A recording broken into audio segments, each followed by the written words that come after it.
Hello friends, कैसे हैं आप सब लोग। आई होप आप लोग बहुत बढ़िया होंगे। मैं के आर सैनी आप सभी का स्वागत करता हूं। दोस्तों, 8th पे कमीशन के रिगार्डिंग बात करने वाले हैं। 8th पे कमीशन का जो है गठन कब तक हो सकता है और इसकी जो कमेटी है उसके सदस्यों को लेकर एक पीडीएफ वायरल हो रही है, उसकी क्या कुछ सच्चाई है, जिसके अंदर 35 जो है ऑफिसर्स की बात की गई है।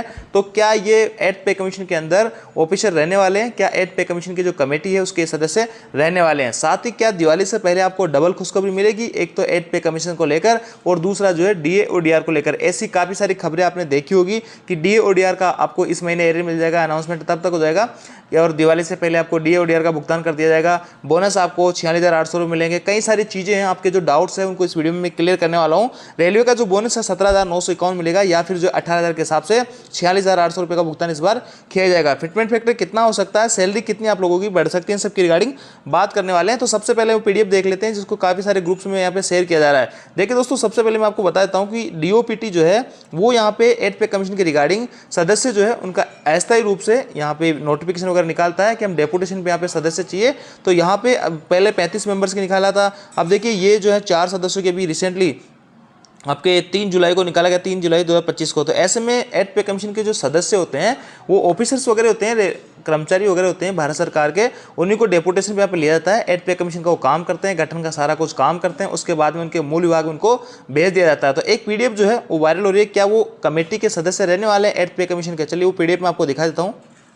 देखिए दोस्तों, स्क्रीन पे आप पीडीएफ देख पा रहे होंगे, 13/9/2025 का है और डीओपीटी की तरफ से ये लेटर है। यहाँ पे जो appointment committee of the cabinet has approved the following appointments officers at joint secretary equivalent level with पे एट लेवल 14 ऑफ पे मैट्रिक्स। देखिए यहाँ पे 35 मेंबर्स की ये लिस्ट है और ज़्यादा कंफ्यूजन इसलिए हुआ कि 35 मेंबर की ही यहाँ पे शुरू में रिक्वायरमेंट निकाली थी। शुरू में जो नोटिफिकेशन निकाला था डीओपीटी ने वो 35 मेंबर का निकाला था कि हमें 8th पे कमीशन के रिगार्डिंग 35 मेंबर चाहिए। लेकिन उसके अंदर जो है दोस्तों लेवल 14 के सारे एम्प्लॉय नहीं चाहिए होते, उसमें अलग अलग लेवल के अलग अलग जो पद दिए होते हैं। दूसरी बात दोस्तों, इसमें कहीं भी 8th पे कमीशन का जिक्र नहीं है, कहीं भी 8 सीपीसी का जिक्र नहीं है। तो ये 8 सीपीसी रिगार्डिंग ये कोई भी पीडीएफ आप इसको ना माने, एकदम यहाँ पे बिल्कुल ऑफिशियल अपडेट है, लेकिन 8th पे कमीशन के रिगार्डिंग नहीं है। तो फिर ये है क्या? तो देखिए ये जो है ट्रांसफर ऑर्डर है, यहाँ पे जो इनका ट्रांसफर हुआ है निधि पांडे जी का, जो उनकी जगह हुआ है सुषमा जो है इनकी जगह यहाँ पे इनका ट्रांसफर हुआ है। यहाँ पे इनका जो ट्रांसफर हुआ वो उनकी जगह हुआ है और इनका ट्रांसफर कब तक रहने वाला है, यहाँ पे सारी कुछ चीजें दे रखी है। तो एक तरीके से ये डीओपीटी के जो ऑफिसर है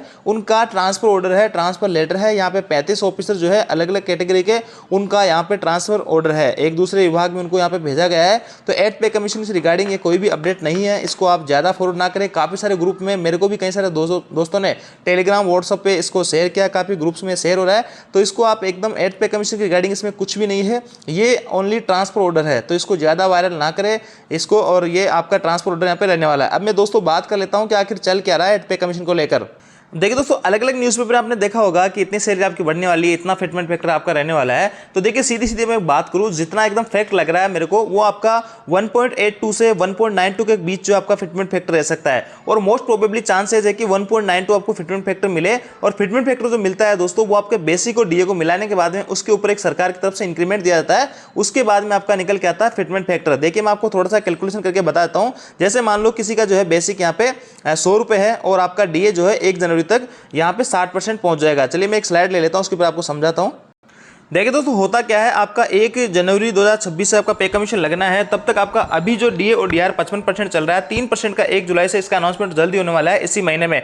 तो आपका 58% डीए और डीआर हो जाएगा, 2% और मानते हैं 1 जनवरी 2026 तक का जो लगेगा। तो ऐसे में 60% आपका डीए और डीआर पहुंच जाता है। अब मान लो किसी भाई का बेसिक 100 रुपये है और 60 रुपये पे डीए मिल रहा है, तो उसको भी वर्तमान में बेसिक और डीए मिलाने के बाद में 160 रुपये मिल रहे होंगे।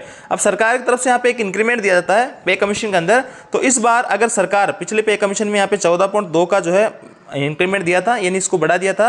अब मान लेते हैं कि 20% लगभग जितना सुनने में आ रहा है, जितना पूर्व जो चेयरमैन वगैरह हैं उनके आधार पे अपन बताते हैं कि आप एक 20% अगर यहाँ पे सरकार हाइक देती है तो आपका इसमें 0.32 निकल के आता है। और 0.32 को इसमें ऐड करते हैं तो आपका जो है 32 निकल के आता है, और 32 को इसमें ऐड करते हैं तो आपका 192 निकल के आता है। और इसमें 100 से डिवाइड करने पे जो आएगा वो आपका फिटमेंट फैक्टर आएगा।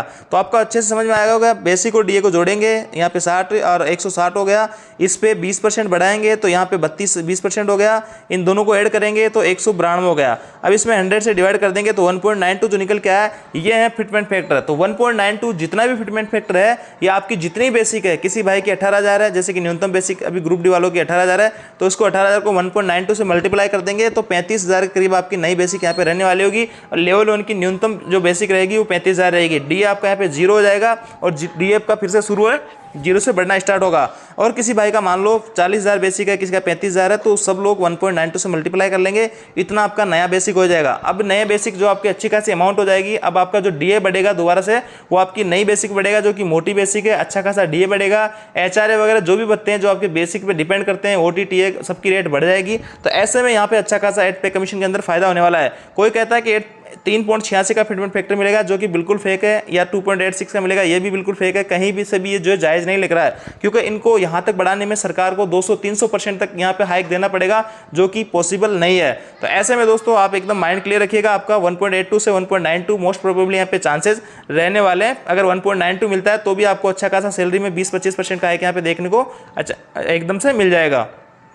अब दोस्तों डीओडीआर को लेकर भी आप आए दिन न्यूज़ देखते होंगे कि डीओडीआर जो है दिवाली से पहले मिल जाएगा। देखिए ऐसा कोई संभव नहीं है। डीओडीआर जो आपको सैलरी के साथ में इसका भुगतान किया जाता है, अभी तक इसका ऑफिशियल अनाउंसमेंट नहीं हुआ। हालांकि एसीपी के जो आंकड़े हैं उनके आधार पर 3% डीओडीआर का बढ़ना निश्चित है।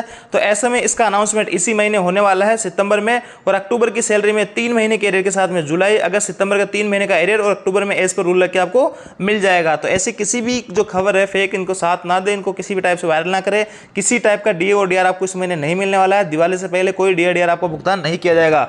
इस महीने आपका अनाउंसमेंट होगा और अगले महीने आपको अक्टूबर की सैलरी में 3 महीने के एरियर के साथ में भुगतान कर दिया जाएगा। रेलवे बोनस को लेकर भी काफी सारा दुविधा बनी हुई है। कोई कह रहा है कि 46,000 मिलेगा, कोई कह रहा है 17,951 मिलेगा। तो देखिए एक चीज मैं क्लियर कर देता हूँ, 46,800 की मांग की गई है जो कि एक जेन्युइन मांग है।